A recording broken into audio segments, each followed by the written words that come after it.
Evening, everyone. Hope you're all well. It's Thursday, one of my favourite days of the week now because I get to talk to some amazing people.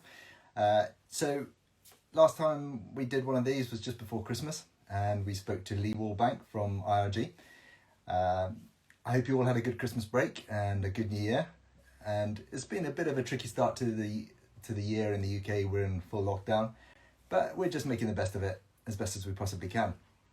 So I know that this person who's going to join us shortly, Hilary, has a huge following. There's a lot of love for Hilary, and probably one of the biggest loves out there comes from Painter Izzy, who's already sent me a whole load of questions. So I can't wait to ask those. So we're going to kick off at about 6 o'clock. Well, it is just turned 6, so I'm just waiting for Hilary to join us.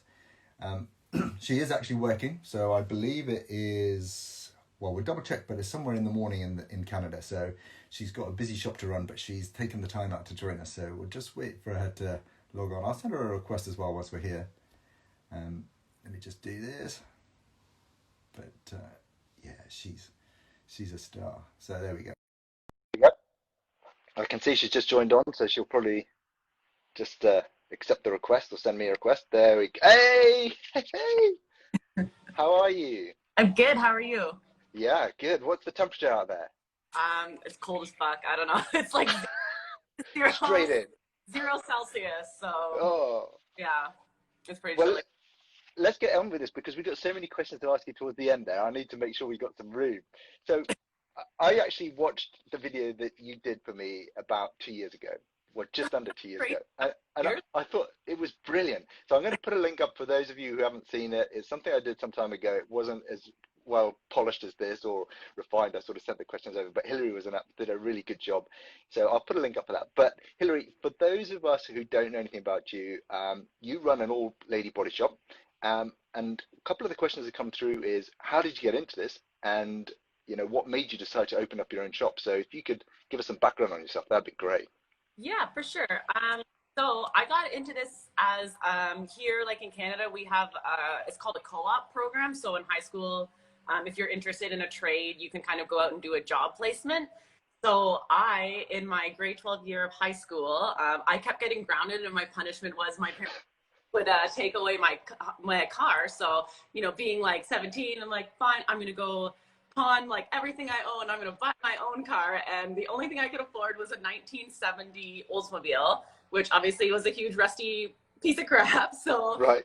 you know, kind of looking at it, I'm like, you know, I'm really interested in learning how can I make this car like look nice. So there was a auto body shop close to where my parents are. So I went there and I asked if I could do my co-op for my last semester of grade 12 there. And they said yes. And I was really fortunate. I had a great co-op experience. They kind of just like threw me right into the mix and let me do like a lot of stuff. And then I never left. Like they hired me on as a full-time employee. And then I've been in the industry ever since. So is that where you actually learned what you do, or did you go back to college and do that? Well, we have an apprenticeship program here. Right. So like school is mandatory. I think it's about 7,200 hours working. You have 3 levels of schooling. Each level is 2 months. And then you go and you write an exam and you get it's like a little license that you have to have here to be able to do it. So I did that. I finished that in 2007, I think. And yeah. And when did you open your shop then? I opened. I know, but for those who haven't seen the other segment. Yeah, I opened it in April of 2015. So 2015, so 5 years now. And how's it doing? It's good. It's been a journey. It's been a learning experience. It's been a lot of work, but it's going well. We just moved to the shop where I'm at now about almost 2 years ago. So we moved. That's when we last spoke, because you just moved in there. I think it was freezing cold or something like that when we first spoke. Probably, that sounds about right. Yeah. And I also noticed in your shop, you've got, in one section of it, you've got almost like a downdraft booth, but you must slide a curtain across there or something. Yeah, so I do have a booth, and then directly across from it, it's just like an open face, like prep deck type of thing. Right. So it doesn't have like a grate in the floor like a downdraft would, but it either recirculates air or you can like vent it directly outside if you're spraying like a little bit of primer, like edging parts or like sanding, because we can't really use like the dust extraction because we use a lot of like really long like custom blocks, right? So Yeah.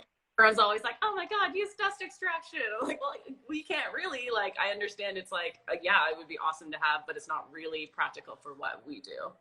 No, because you'd have the hose trailing everywhere.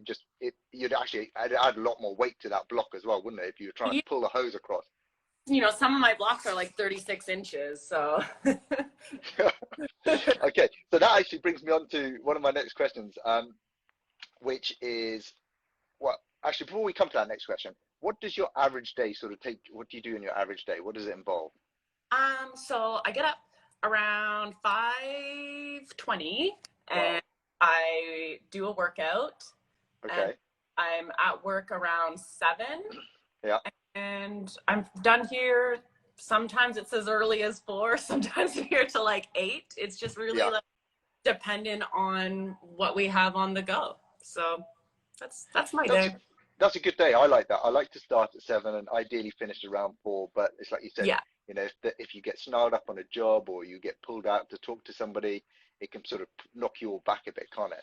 Yeah, and I'm with you. I'm a morning person. I find like I'll just crush a coffee and I'm like most productive in the morning. I can get a lot done before like the phone starts ringing, like you said, or customers are coming in, and then like my energy is just kind of like tapers off through the day. So yeah, there's a big thing to be said for siestas in the afternoon, I think.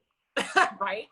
Yeah. Only appreciated like as I get older. I was like never a person who could nap. Now I'm just all about sleep. I got given a leather sofa by my sister-in-law, which is in my office. And sometimes I walk into the office in the afternoon and I look at it and I think, that is so tempting. I could just lie on that and fall asleep for like 20 minutes, get a bit of a power boost and hit it again. So much better, yeah. So talking about those blocks, because when I spoke to you last time, I asked you what 2 of your favorite things were. Yes. And you said, hold on a minute. Yeah, here we go. What 2 of your favorite working products? So you said they were the AFS sanding blocks. Yeah. Are they still them? Because that's 2 years. Things change over 2 years. Yeah, I still use those. It's hard for me to recommend them to people though, because I believe the guy who makes them has passed away, so you can't really find them anymore. And then I've started using big kid blocks. Like I just got myself a set of those and they're amazing. So I'm really loving those. I guess that's what I love is just there's always so many different like products and tools coming out. It's really great just to like try new things, right? And I have a DuraBlock set because I love the little like round one and the odd shapes. It's like blocks are one of those things where I'm like, I feel like you can never have too many. No, especially with all those different shapes, the little swage lines that you need to get into. But you always come back to your favorite ones as well. There's ones that will just have a sort of place in your heart. So I'm guessing the AFS are the ones that have got place in your heart. Like a security blanket, right? Like... Yeah, exactly, like a security blanket. A little bit more professional, but yeah. And then, so you also said that the Starter 4000s were your guns. So were your favorite guns. Are they still your favorite guns? I still have those. So I'm not a painter by trade. I will call myself like an applicator at best. But now I have my girl, little Kim, who's been doing most of the painting. So I barely like touch those and it's great for me because I don't really like want to paint. But yeah, I still have them. Same thing. They were like, I got them right when I opened my shop. So I feel like they'll always kind of have that special place.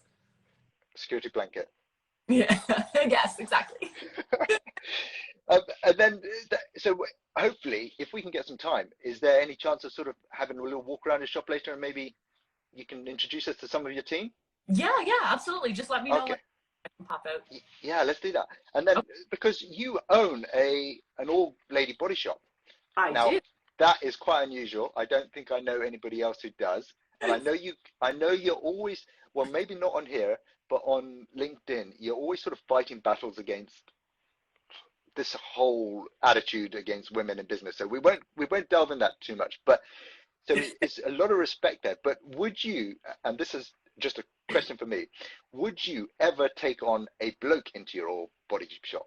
Yeah, absolutely. Like I have hired a man before. my husband, he's a sheet metal fabricator, and he's actually just made the move. He has his own little fab shop set up. Like there's kind of a separate area, so he has his little fab shop set up in the back here. And there's always this misconception where, you know, I say, hey, my shop's all women, and people think, they automatically assume that we hate men, or we're here like burning our bras, yelling like we can do it better. Like, Yeah. in reality, it was more just about like fighting for an industry that's co-ed, because I don't know why like you would want to work in a sausage fest like as a man. Like, don't you want some women? And it's like, that's fun, right? Like having that co-ed industry is fun. So I was talking to my wife about this the other day, because she likes the fact that I'm trying to get more ladies to come onto the show, and it's quite difficult because they feel you know, intimidated in a way, like they're not worthy enough to be on here, which is so untrue, because I'm probably going to get hated by the men for this, but it is, you know, hand on heart, women are a lot more methodical at doing things than a man, and it's just the way it is. So I think so too. I think we're really meticulous, and I don't necessarily know if that makes us better, but that I feel like that makes this a good industry for women. oh yeah, definitely, yeah, because it requires a process, and if you can get that process down, then you're spot on. So who have we got on your team then? Can we meet some of the people in your team? With you and take you on a tour, and then I'll come back in here because I don't know if I'll really be able to hear you because it's kind of loud. But Okay, yeah, let's do that. Let's go on a quick tour, and then we'll come back into the shop, into your office. oh, sorry, it's a little bit messy. Oh, so here we have, this is Lil Kim. Lil Kim, hello. Live video. So Little Kim does all the painting, and she is like super cool because she can also do prep and body work. Excellent. This is my newest employee, Nicole. So Nicole, she worked as like an estimator and in parts for a while, and she was told a lot that like she couldn't work in the shop, but now she's here learning like prep and paint and stuff. Right.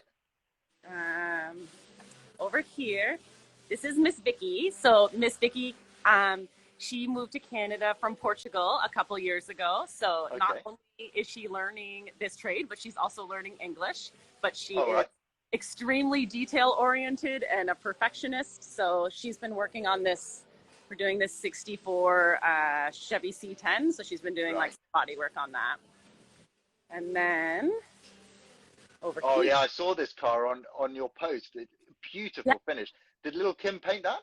She did, yes. Yeah, it's so beautiful. Over here, so this is this is Tegan. So Tegan's our shop manager, and you probably know her, Pink Hair Repair on Instagram. Yeah, we're not gonna miss Tegan, that's for sure. Yeah, you'll always know. Every time I meet her, I just look for the pink head. So yeah, T does like all of our disassembly, reassembly. She like builds up the cars before we do body work. So yeah, she's been working on this puzzle. We didn't take this car apart, so she's been working on, she's got a pile of parts here, working on kind of figuring out where everything goes. Amazing. Yes, this is kind of like our little paint and prep area. Yeah. Oh, that's the... you were talking about. Yeah, really smart. Yeah, and then we have the giant Cadillac, and then there's like our booth that's right there. Yeah. Yeah. Well, you're certainly not short of work, are you? You've got a lot going on in there. Pretty busy. This is actually like fairly quiet for us. So, is it? Yeah.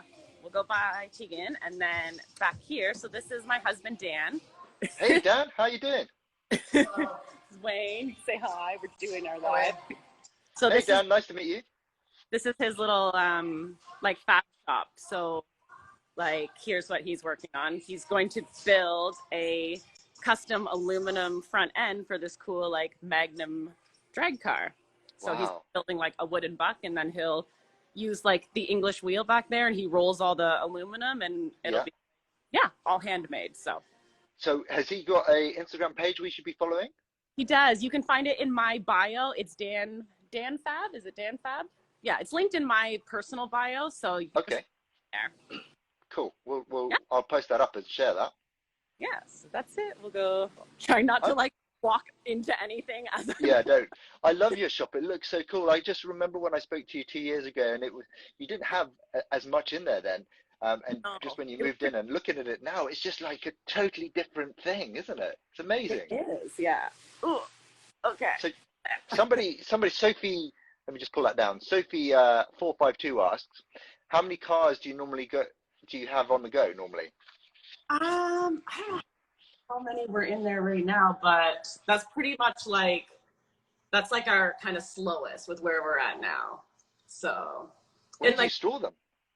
they're all in like different stages, right? So like Tegan's assembling something as someone's doing like body work on the next one, maybe like metal work's being done. So they like move through, Yeah. almost like a assembly line. We don't want to have like, and then we're just really careful with scheduling. So we don't want to bring in like a whole bunch of stuff, have a whole bunch of cars waiting for like metal work, for example, and then you get like backlogged. So No. and then, Yeah, and that must take a lot of planning. yeah, and then sometimes, you know, things get held up, especially like a lot of our parts come out of the US. So sometimes you're held up like waiting for parts, but you can have like another car you can bounce back on. Sometimes I have a customer that has like, you know, 2 cars in here, so they'll like bump their own project in favor of something else. But So are you now sort of really back office? Because I have seen you still blocking and sanding, etc. But you found that just with the workload that you're coming in, that you're more back office now?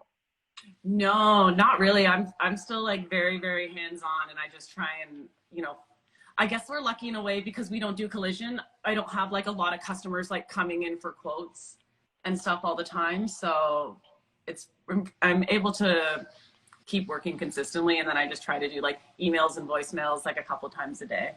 Yeah. So this is going to sound like a stupid question. So, but I'm going to ask it. So do you prefer, and you know, this is going to, I'm already thinking there's a stupid question asking it, but do you prefer the restoration work to the sort of crash collision work that you used to do before? Yeah, I do. I spent like, prior to opening my shop, I spent about 10 years working in a very large high production collision shop. Our turnaround was about 100 cars a week. The shop was 100,000 square feet, and I enjoy the fast paced, like always keeping busy, like go, go, go mentality. But I enjoy the customer relationships you get, just like going on this journey with the customer, like hearing the story and the history of the cars, and just being, you know, a part of bringing that vision to life, and like how rewarding it is in the end when you can hand someone off like a car that you've worked on for, you know, months. It's just, I find it's just so rewarding, and it's something that like you did, like your hands did that, right? And Yeah. it's like, that's what I love about it. Where I find with like collision work, it's like the customer comes in, they're inconvenienced, they're maybe a little upset because their car's damaged. You know, you get it done, looks like normal, they pick it up and they go, you know, about their life, right? There's really no reward in that for me. I mostly enjoy the restoration. Oh, I can totally understand that. I mean, and just looking at that yellow car, which was a custom color, and the various others that I've sort of seen you pop up on LinkedIn, it must be rewarding to see something come in a mess, and you've sanded it right back. And I watched your video the other day where there was a door shut. You were sort of getting the door shut right on a car, and you needed to weld another piece of steel onto the edge of it. Was that right?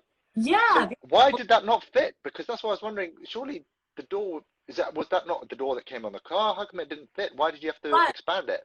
So the door itself had some repair in it, and then often, like, you know, from factory, like gaps from like the 60s from GM from the factory, they're really inconsistent. Okay.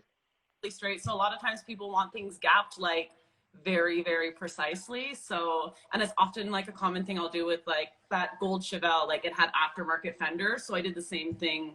I added like a little bit on the back of each fender, and then you just kind of trim it, and you get these really nice tight gaps that like, it looks like modern car gaps, but cars from the 60s, 70s like never came with gaps like that. So just like What made you decide to sort of do that extra feature? Is that something that's a standard thing on restoration work, or is that something you just sort of came up with?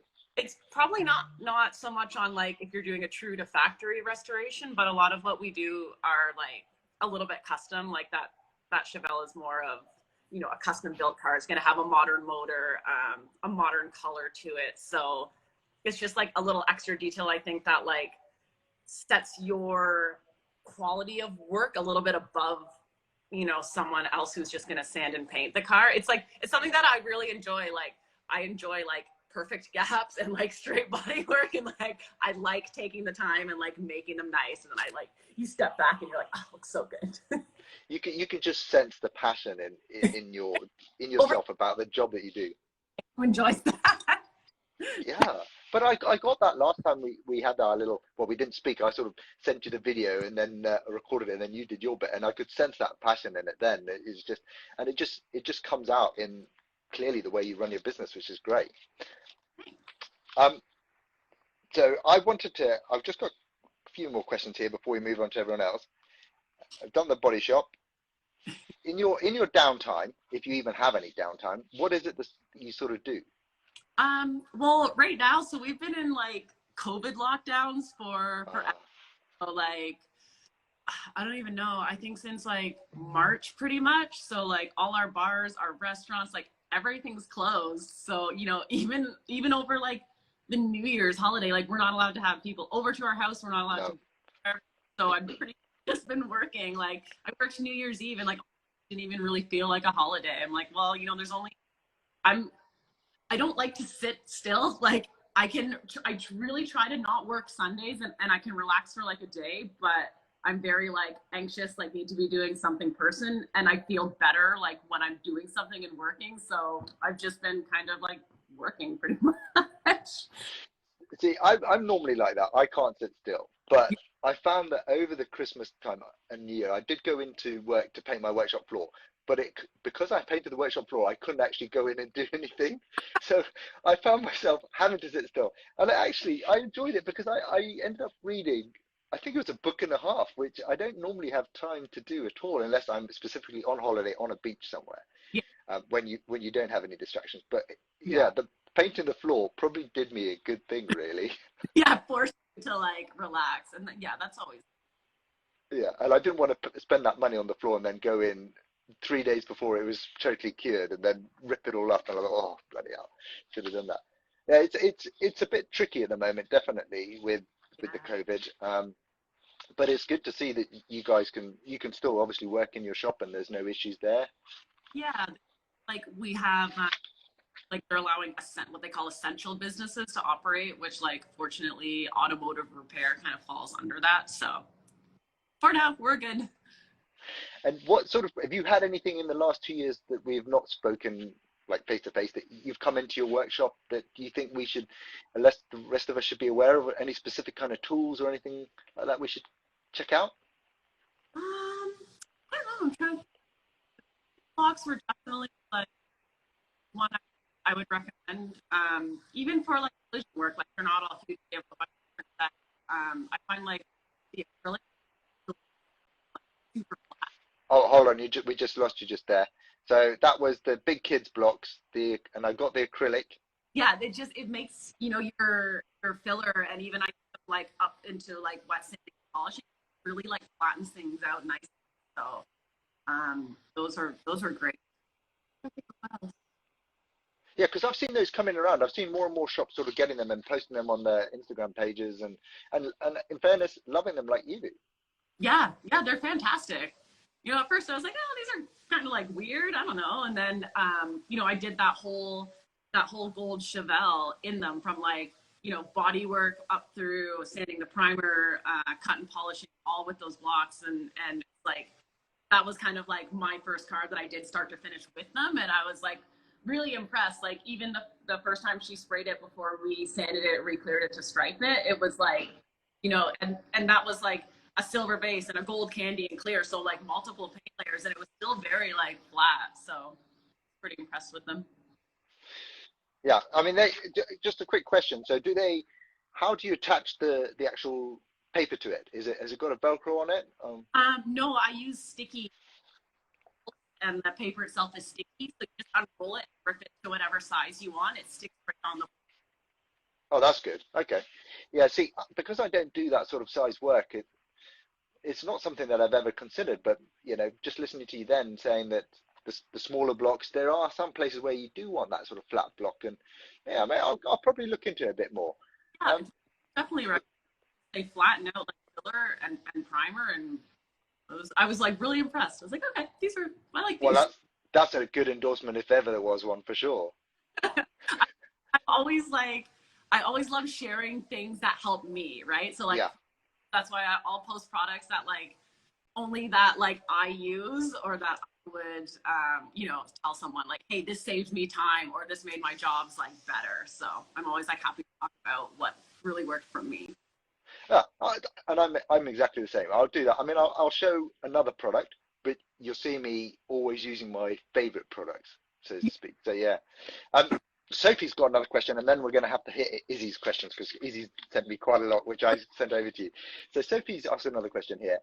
As a woman in the industry, what is your favorite and most frustrating things people say? Oh, if this is an open-ended one, this could go anywhere. Oh my God, yeah, like I could write a book on this. So one of my favorites, so I mean, you can see the wall behind me is purple. My first shop had pink walls, and like there's pink in my shop, and people will open the door and like walk right past me, right past like all the girls, and they're like looking around, and you know, we're like, hey, can I help you? And like, yeah, you know, can I speak to the man?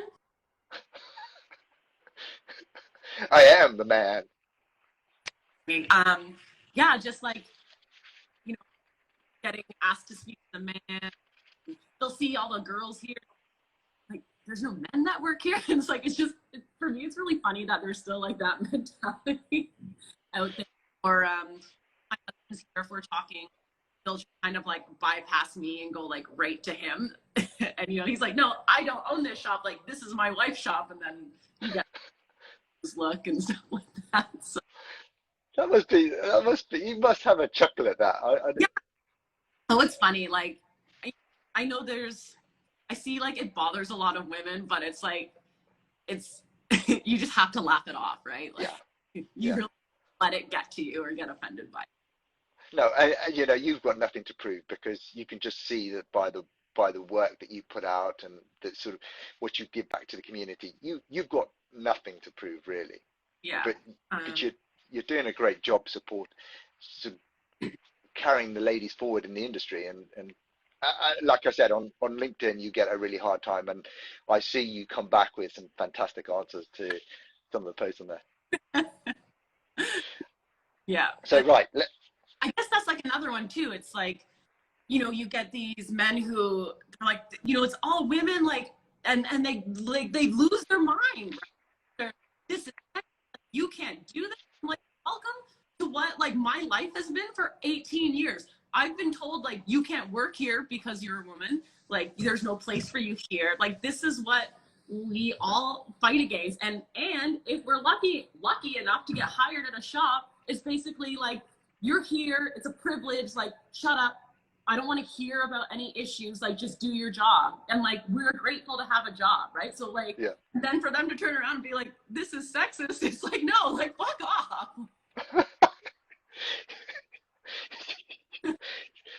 Don't hold back. Yeah, sorry. Luckily there's no kids watching, hopefully not. So Sorry, I'm really bad at that too. I'm like, don't worry. all the time, like, Just said, don't worry, it's you, it's what we all like, so don't worry. Right, let's move on to these questions. Okay, so we're going to go with Izzy. And then I've also got one from Jerry from Luxury, oh, I can't remember his name. Anyway, Jerry, who I spoke to a couple of weeks ago.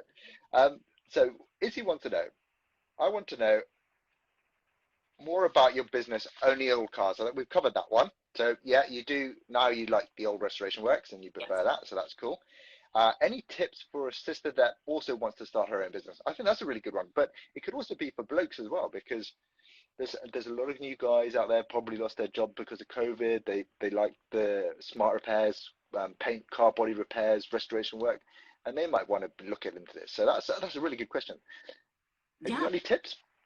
Yeah, so I think like the thing for me opening a business was transitioning from being like, I was a technician for 12 years before I opened my shop, and you know, of the mentality like, yeah, I'm gonna open my business, it'll be great, I'll get to like pick and choose and like work on what I want all the time. And then you get slapped in the face of this reality that like, oh, now you're a business owner, so there's going to be days where you're not touching a car, you're going to be the janitor, you're going to be putting out fires with employees, you're going to be dealing with customers, answering the phone, answering emails, like bookkeeping, like, you know, just being prepared for all that, getting yourself like set up with someone like a bookkeeper. Like I'm terribly disorganized. Yeah. So that was super key for me, is just having someone there to keep like things like that organized for you.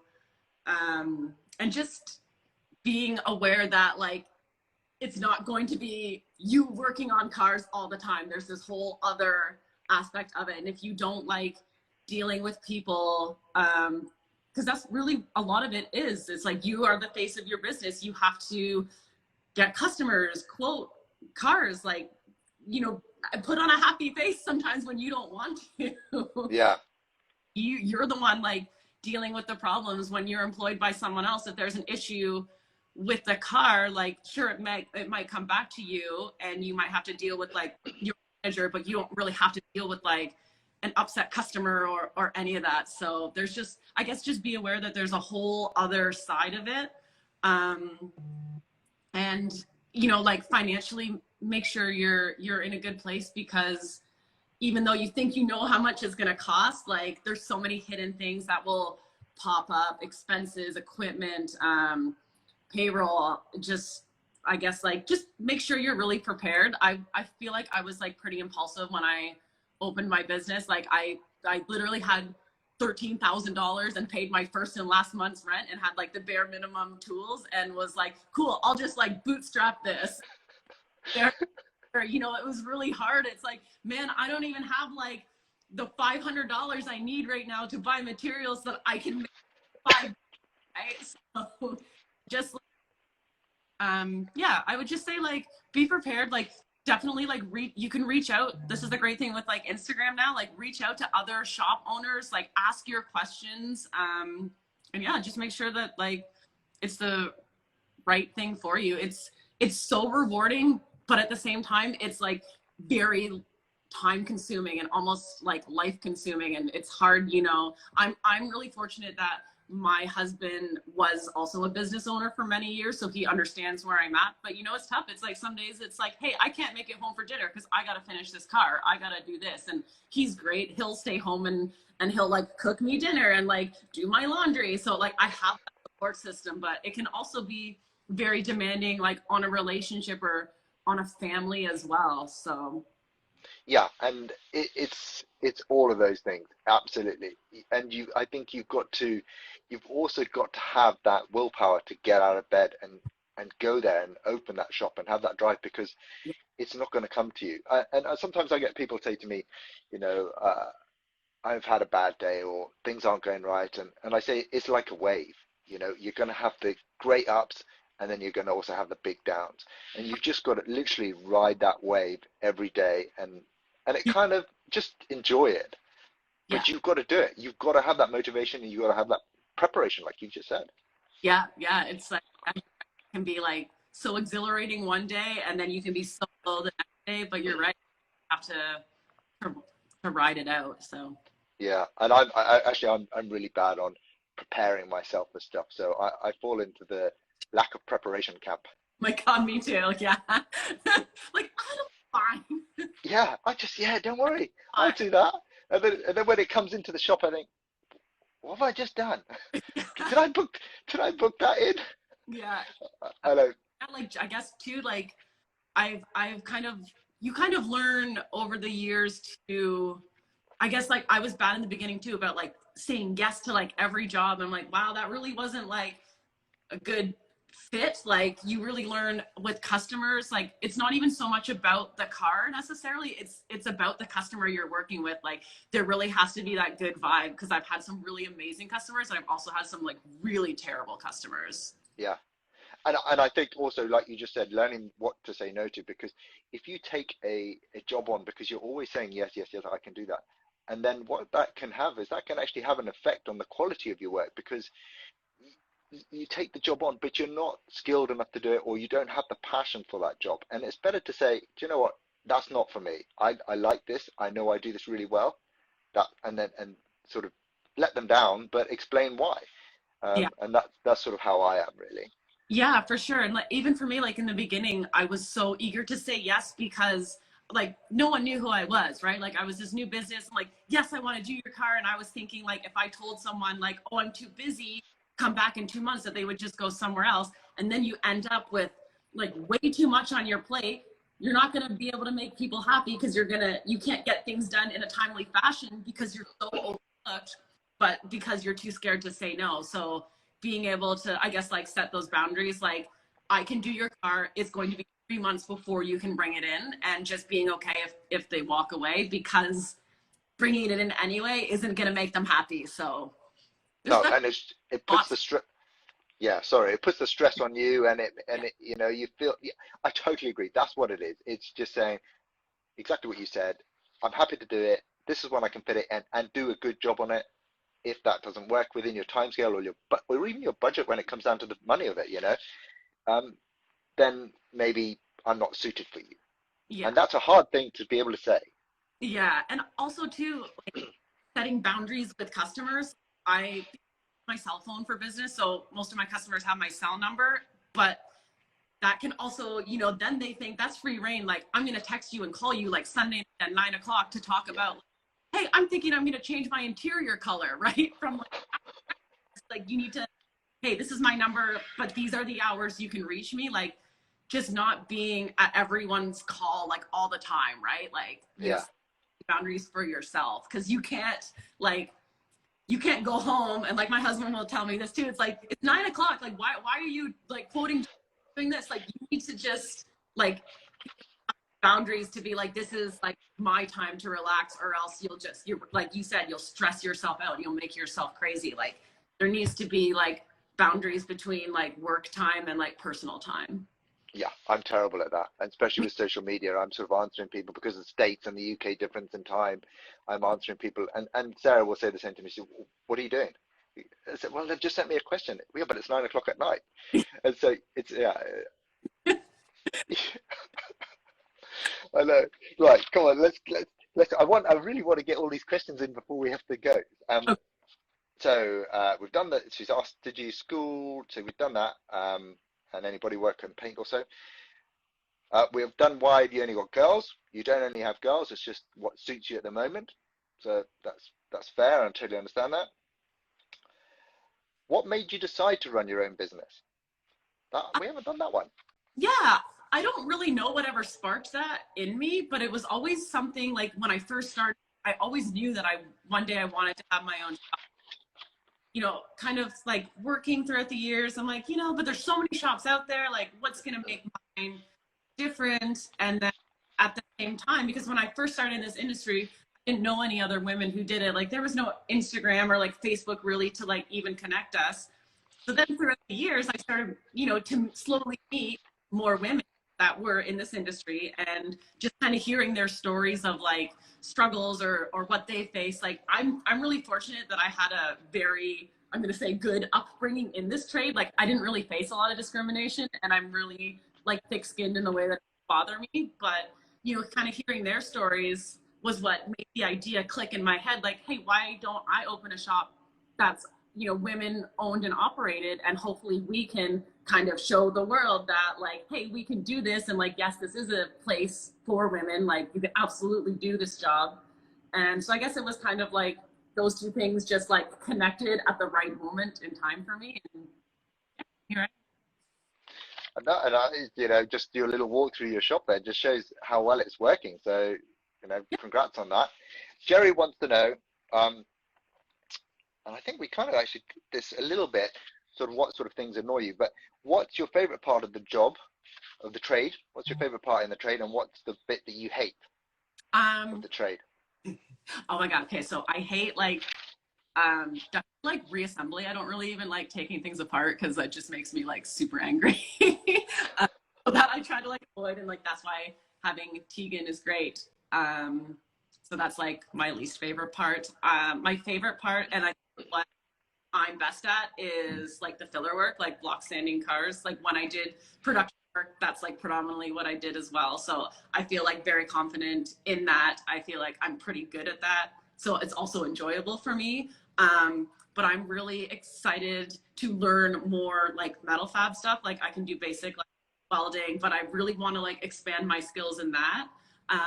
And I guess I just love that, like, with this trade, you're always learning. Like, there's always something new, like a new tool or like new technology, or like every car that comes in is like a unique challenge to like learn something and challenge yourself and grow your skills. So, you know, even after 18 years in this trade, like I'm still learning from my husband, from like learning from myself. And like, that's exciting for me too, is just kind of seeing like every job we do, like, you know, you're like, you can improve, right? You see maybe, okay, this is what happened on this previous job, so I'm going to take what I've learned. This one will be better and better. And just like, it's exciting, right? Like watching yourself like level up, and it's like, how far can I go? And it's really just as far as you want to go, or as far as you can push yourself. Yeah, and I found that from here because when I watched your video the other day, you know, probably some of you guys know this, but I actually don't know how to weld. I, I have no clue. I've never met a welder in my life. I've done a bit of soldering. No, Yeah. but I can plastic weld. But then I watched you do that weld the other day, and I suppose because it's not something that comes into my shop that I would even get involved in. But it kind of did make me want to just go and do a course just to say, just to learn it, just to get a better idea of it. Yeah, it's, and honestly, like MIG welding is something that's like, it's pretty easy. It's like once someone, you know, tells you the basics, like it's all just like up to you to go and practice. But it's not, I don't I don't really find it like that challenging. Like definitely something you could do, and you should. It's great. Yeah, I think when COVID's over and things sort of open up again, I might pop over across the road and see if I can pick up on something like that. Because it's like you said, you can never learn enough skills, but even if you're not going to use it, it's good to sort of know a little bit more about it, isn't it?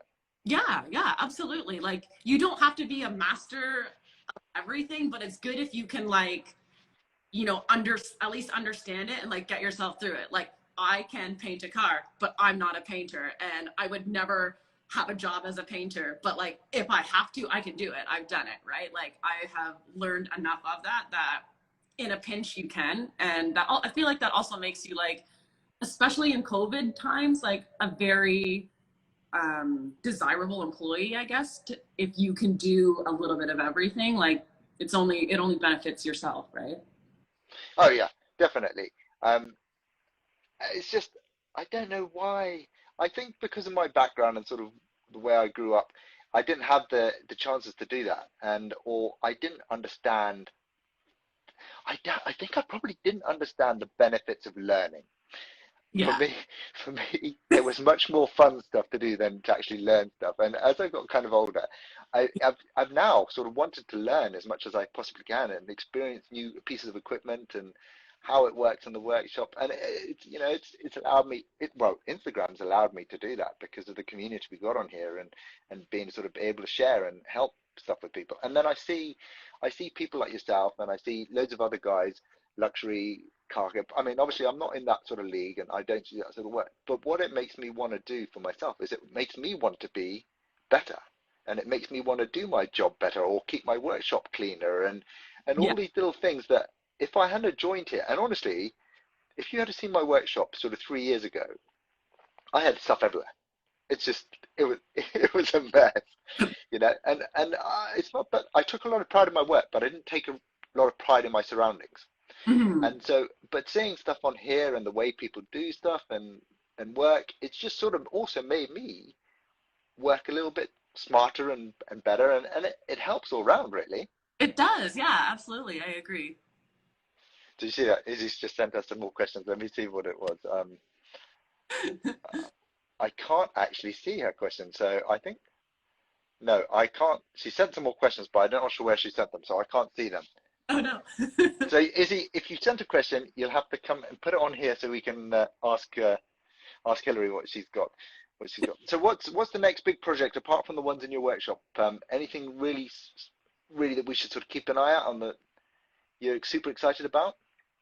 Our next like big one to get painted is that old pickup, that old '64 pickup that Vicky's working on. So that'll be our next big build done. And then yeah, we always have like some cool things coming in, and What color is that going to go? I think it's gonna be like a charcoal or like a darker silver. He's still kind of deciding on paint color, but should be nice. That was There was a lot of work. Sorry, I missed that. There was a lot of work.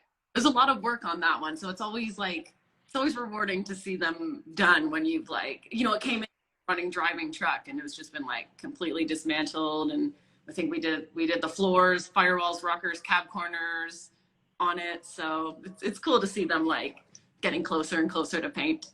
Yeah, it must be amazing. And what sort of paint do you use? Do you use only one manufacturer's, or do you just have a selection of different ones that you go to?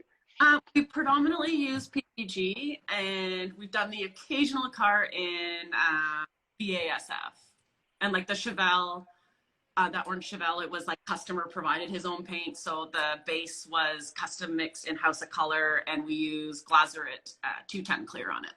So, but And it looks stunning. yeah, it looks really great. Yeah, do you actually, I know you do your posts and your videos and stuff like that, but do you do I've not seen one where you go right from the beginning all the way through. I really want to, and I really should, because I have like a lot of photos documented. I guess I tend to just more post things in like real time, like, hey, this is what's going on now. But I do, with every customer, like I create a Dropbox folder, and then, they get notified as new photos get uploaded and stuff. But I really want to like one day, like kind of film like a build, like start to finish. Because a lot of people and like customers too, they're very interested in like, the entire process, like of the different stages and stuff like that. So one day. We need someone like MTV or one of those sort of Discovery Channel programs to come and spend a good few months with you, don't we, on one project? Yes. That would be amazing. Oh God, I'd sign up for that straight away. So Izzy said, what's your favorite thing about the Instagram community, and what do you get out of it, and what do you like putting back into it? Well, actually, you put loads back into it. I know that for a fact. I think like you had touched on, I enjoy seeing people showcasing products and tools and equipment and like what they're using in this shop, in their shops. Seeing like I love watching like tips and tricks. You learn so much. I think like I definitely love the Girls Behind the Gun page. I think that's like probably like the biggest page for promoting like women in this industry. And like I find so many like awesome girls on that page. I'm like, oh, who's this? Follow. And like the refinishing pages, like Refinish Your Porn, the Elite Body Shops, like just really seeing people's like the amazing work that people are putting out there. Yeah, I guess. Yeah, because also it's by watching these people, you and I might approach a job a certain way, but then you see someone else approach it a certain way, and if you're open-minded and you're not sort of blinkered, you think, maybe that will work better than my way. Yeah, exactly. Or like, oh, like, that's an interesting standing block. Like, where did you get this? And then you kind of like go down the rabbit hole of like following different pages. I guess I like Roadster Shop, probably like their like shop goals, right? Like they're doing like these amazing builds where I'm like, I want to build cars like that one day. So I follow like a lot of shop pages that are building like really cool like hot rods or pro touring cars. I find that's like, for me, that's like motivational, right? Where you're like, that's where I want to be. And it makes you like work, you got that energy when you get up and you're like, yeah, I got to get there. And you know what? You say I've got to get there, but honestly, you're probably not that far away. If you wanted to, you could probably do something like that tomorrow. I've no doubt. It's just almost, we're getting there. Okay. Sophie's just said something that I actually just thought when you were talking about it. She says the Dropbox idea. That's an amazing idea. I mean, when I started doing this, my videos, Instagram and YouTube, not YouTube, Facebook, were for the customers, so they could see the sort of processes that I was going through. So it was all really transparent, and then it just led on to one. But your Dropbox idea, I like that. That's a really just open a little Dropbox and just say, here's, even for smaller repairs, it's possible, isn't it? Oh, exactly. And then I find it alleviates the, if the customer's like, hey, any new photos, any more progress? It's like every time a photo goes into that folder, they get an alert. So, now you're not having to be like, oh, yeah, no, like not yet. And they're just kind of kept up to date in real time. And then, they'll always have that folder because a lot of people want to document, right? Like if they're going to build this car to sell it, they have, all the photos of the repair. So yeah, it works really well. But even adding on to that, it's a great marketing tool for you, because they're going to be sharing all their mates, their friends and relatives, the process. And so you're automatically subliminally marketing your business by them sort of showing the different stages in the repairs, aren't you? Exactly. Brilliant.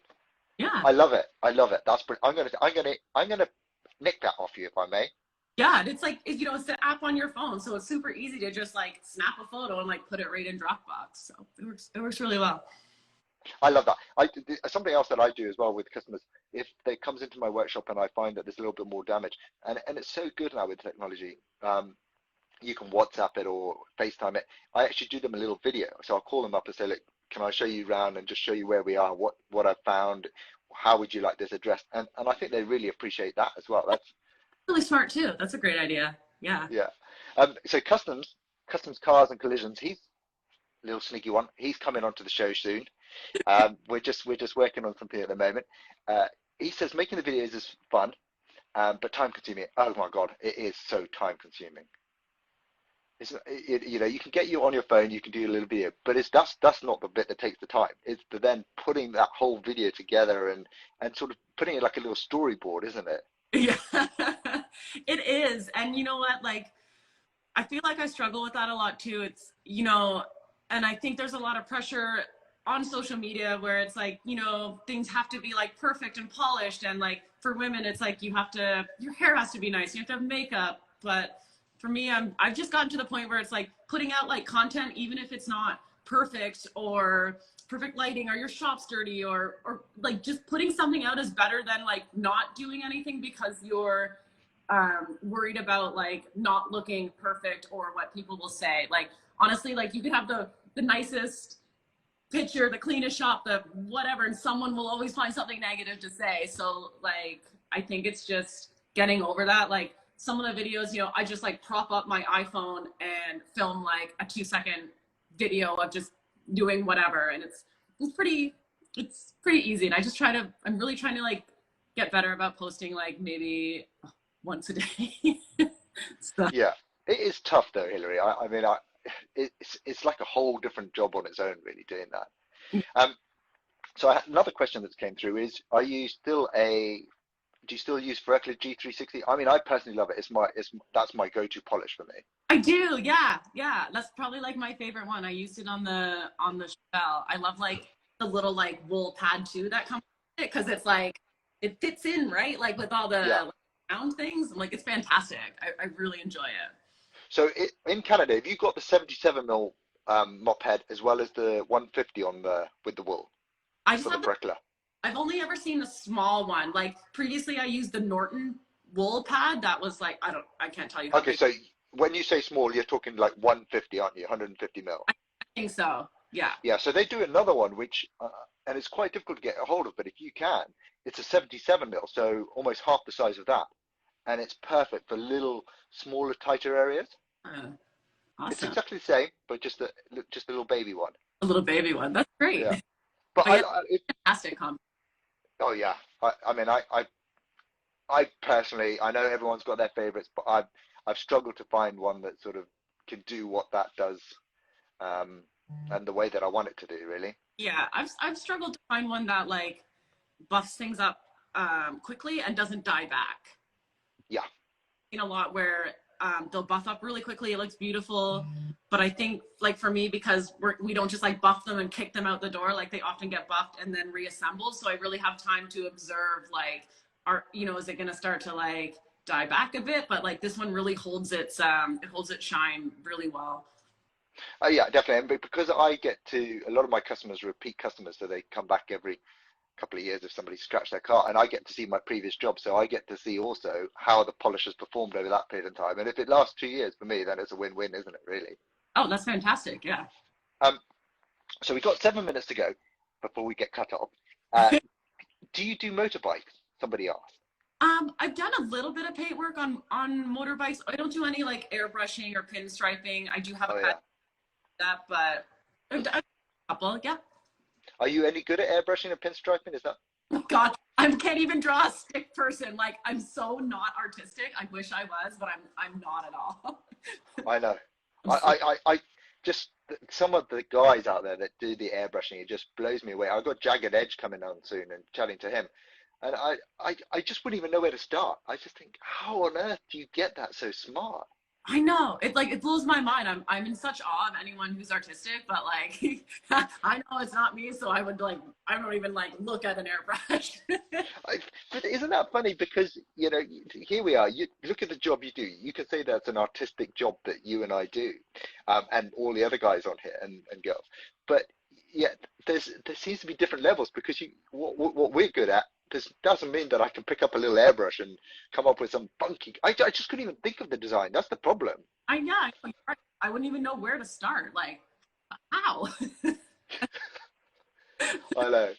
I just absolutely love this community and just seeing all the different people and their skills on that. And you know, it makes me feel. And I said this the other day to Lee. And I don't know if I did it on here or on quiet, but it makes me feel quite small because I see guys out there, and you know, when you're in your little bubble and you're working in your workshop, you think, oh yeah, I'm like, yeah, I could do it. I'm the bee's knees. But then you go onto the internet here and you see some of the work that people put out and the repairs that they do on, like Jerry with his repairing the crash panels. And I look at that, I think I wouldn't even have a clue on where to start. Yeah, I know. It's crazy. Like, you're right. The work out there and just the things you see, like, thank God for Instagram, right? It's like, you're right. Before we were just alone in our little bubble, but like, it's been able to expose us to so much. It's fantastic. Yeah, good and bad, but majority of it is good. Majority of it's good. Yeah. All right, Hilary, we're going to sign off. We're going to let you get on with your busy day. All right. What's your next project now? What are you, after we sign off here, what are you up to? I'm going to go help Vicki work on that old track so we can get it into primer in the next couple days. Oh, fantastic. Okay, I look forward to seeing that. And I really, really appreciate you taking the time again to do this. And especially today in the middle of your day, sort of, what was it, 10 o'clock, 11 o'clock there, something like that? Almost 2 o'clock here in the afternoon. 2 o'clock. Okay, that's all right. Oh, it's siesta time almost. Almost, yeah. Thank you so much. Really loved it. I wish you all the best. And, you know, we'll touch base again, no doubt. Yeah, for sure. Thanks for having me. I had a blast. All right, and thanks for showing us around your shop. Oh, no problem. Okay. All right, so if you just sign off, then we'll sign you off. Okay. Bye. Bye. So that was that. That's Hilary from Autobodybarbie. What a fantastic little chat that was with her. I really, really appreciated it. This will be up on my YouTube channel. I'm now putting all of these onto the Damage Unknown YouTube channel so you can watch them back at your leisure. They're also in my insight box, so where you can see DU chats. But yeah, thanks everyone who contributed to this and shared any questions and just joined and supported us all through it. I'm looking forward to the next one, and I wish I could tell you who it was, but off the top of my mind, I can't remember. Hold on, I can. Let me just look on the phone. I was getting so sorted on who we had on that, hold on, bear with me, sorry. Right. So we have, guess who we've got? We've got Todd, TJ from Island Customs. I can't believe I forgot that. So, and I spoke to him today. So we got TJ on here.